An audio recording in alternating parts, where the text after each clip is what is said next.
দোস্ত দোস্ত 10 টাকা দে, ডালবি খাবো। তুই আজীবন গাধায় রইলি। 10 টাকা দিয়ে ডালবির প্যাকেট পাওয়া যাবে? সমস্যা নাই তো বন্ধু, আমার কাছে আগে থেকে 50 টাকা আছে।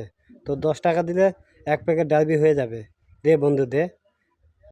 তোর কাছে যে আগে থেকে 50 টাকা পাই, তাহলে ওই 50 টাকা দে। ঠিক আছে, এই নে 50 টাকা। তাহলে এখন 10 টাকা দে। 10, তাহলে তো আরও 50 লাগে। ডালবির জন্য এত পাগল হয়ে লাভ নাই। আমি তোর কাছে 10 টাকা পাই, দে 10 টাকা দে। ও ঠিকই তো, তুইও তো 10 টাকা পাবি। আচ্ছা নে ধর 10 টাকা। দোকানে যাব ডালবি খাবো, দোকানে যাব ডালবি খাবো, কিন্তু টাকা কই? আমার ডালবি কই? হ্যাঁ, আমার তো 1 টাকাও নাই। ঘটনা কি? তাহলে কি আমি ডালবি খাবো না? খাবো না ডালবি? ডালবি ছাড়া জীবন চলবে কিভাবে? হায় রে কপাল। দেখছিস শালা কত বড় ভোদাই। ঠিকই বলেছিস। আহারে, দেখতে শুনতে কত ভালো একটা ছেলে, কিন্তু এক মনে সবসময় হাসিয়ে চলে যাচ্ছে। দেখে বোঝাই যায় না যে পাগল। যাই তো জিজ্ঞাসা করি। এই ছেলে, এত হাসো কেন?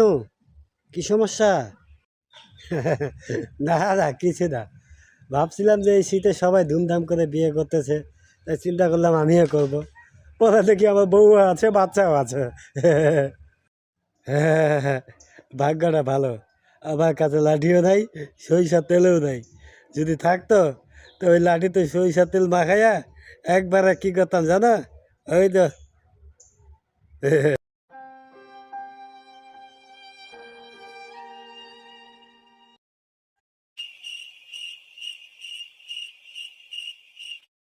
চল তো যা দেখে আসি, এই হালাপুতে আবার কি হইলো। চল চল, যাই দেখে আসি। কি রে, এভাবে মন খারাপ করে বসে আছিস কেন? তো সমস্যাটা কি? তেমন কিছু না বন্ধু, আগে ছিল 100 টাকা, এখন করছে 120 টাকা। এই 120 টাকা কমে নাকি দিবেই না। আর অতিরিক্ত 20 টাকা কই পাবো বন্ধু? আরে গাধা, 1 প্যাকেট ডাইবির দাম যদি 60 টাকা হয়, তাহলে 60 120ই তো হবে। তোর কাছে তো 120 টাকায় নিবে, তোর আবার কম দিবে নাকি? ডালবি না তো, পট।